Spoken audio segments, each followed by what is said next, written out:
চীন তিস্তা প্রকল্প বাস্তবায়ন করলে জামায়াতে ইসলামী পূর্ণ সমর্থন দেবে বলে জানিয়েছেন দলটির আমির ও বিরোধী দলীয় নেতা শফিকুর রহমান। তিনি বলেছেন, আমরা এই প্রকল্পকে শুধু সাপোর্টই সমর্থন করব না, এই প্রকল্প বাস্তবায়নে যদি আমাদের কিছু করার থাকে সেটাও করব। কারণ আমরা দেশের কল্যাণ চাই, মানুষের কল্যাণ চাই।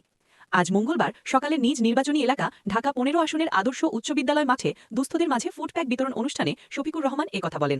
চীনের সহযোগিতায় এই আয়োজনে ঢাকায় নিযুক্ত দেশটির রাষ্ট্রদূত ইয়াও ওয়েনও ছিলেন। এর আগে তিনি অনুষ্ঠানে বক্তব্য দেন।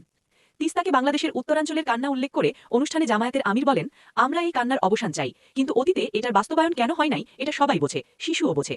আমরা ওই লিগেসি আর বহন করতে চাই না। তিনি আরও বলেন, এই অপসংস্কৃতি থেকে বের হয়ে আমরা জানিয়ে দিতে চাই আমরাও স্বাধীন দেশের নাগরিক, আমাদের নিজস্ব পররাষ্ট্র নীতি আছে। ২০১৬ সালে সমীক্ষা শুরুর মধ্য দিয়ে তিস্তা প্রকল্পের কার্যক্রম শুরু হয়। এই মহাপরিকল্পনা বাস্তবায়নে চীন ও ভারত দুই দেশই বিভিন্ন সময়ে আগ্রহ দেখিয়েছে।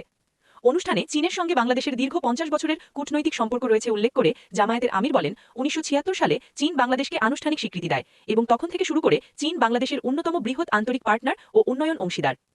চীন কখনো বাংলাদেশের অভ্যন্তরীণ কোনো বিষয়ে হস্তক্ষেপ করেনি দাবি করে শফিকুর রহমান বলেন, অনেকে বাংলাদেশকে কিছু না দিয়েই বাংলাদেশ থেকে সবকিছু নিয়ে যখন তখন হস্তক্ষেপ করে, কিন্তু চীন করে না। চীন অবিরত বন্ধুর পরিচয় দিয়েই চলেছে। এ সময় জাতীয় সংসদের বিরোধী দলীয় নেতা বলেন, চীন শুধু এই ক্ষেত্রেই নয়, ইতিমধ্যে শুনেছেন ১,০০০ শয্যার ২টি হাসপাতাল করার সিদ্ধান্ত তারা নিয়েছে। এর পাশাপাশি ঢাকা বিশ্ববিদ্যালয়ের শিক্ষার্থীদের জন্য বিশাল একটা হল নির্মাণ করে দেওয়ার ঘোষণা এবং বাজেট ইতিমধ্যে তারা বরাদ্দ